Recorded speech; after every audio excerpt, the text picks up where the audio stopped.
கையெழுத்து போட்டு வந்துருந்துட்டு கீழே போனேன். அதுக்குள்ளே போயிட்டார். கீழே சரி வாட்ஸ்அப்பில் அனுப்பியிருந்தேன். அனுப்பிச்சு பார்த்தார். பார்த்ததுக்கப்புறம் திரும்பிங்க அரும்புல் கூட வைக்க மாட்டாங்க. அரும்புல் வைக்கக்கூடாது. வேறு என்ன போட்டது? சுண்ணாம்பு லைட்டாக போட்டோம். சுண்ணாம்புலாம் போட்டால் எரிஞ்சு போடும். அதான் நேற்று நைட்டு 10:30க்கு அனுப்பிச்சிட்டேங்க நாங்கள்.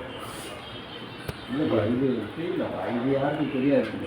யாருக்குமே தெரியாது. இதெல்லாம் யாருக்கு தெரியாது.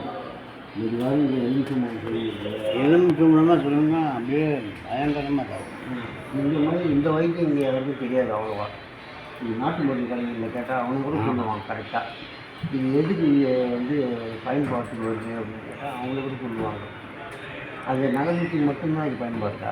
வேறு எதுவும் இல்லை. இன்னும் புல்லு கூட போடலாம். உள்ளுக்கு போடலாம். உள்ளுக்கு போடலாம். புண்ணு ஆகி புண்ணு அடிபட்டு புண்ணு இருக்குங்களா? அது பேர் என்ன பேர்? அது பேர் என்ன பேர்? ஆகி போதா? ஆகி போதா? அது பேர் என்ன பேர்? அது பேர் என்ன பேர்? மருந்து பேர் அதுவா? நீர்முள்ளி விதை. நீர்முள்ளி விதை. படி படி அது படிங்க.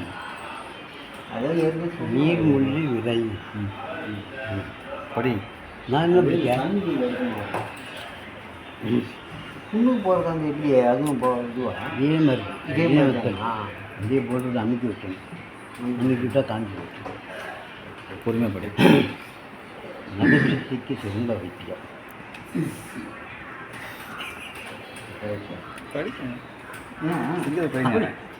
படிக்கணுமா?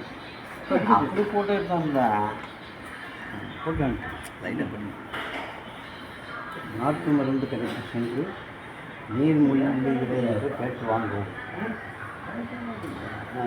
வாங்கி வந்து அதை சிறிதளவு எடுத்து உள்ளங்கையில் போட்டு சிறிதளவு 10 சுற்றி தண்ணீர் ஊற்றி தேய்த்தால் ரப்பர் போல் வரும்.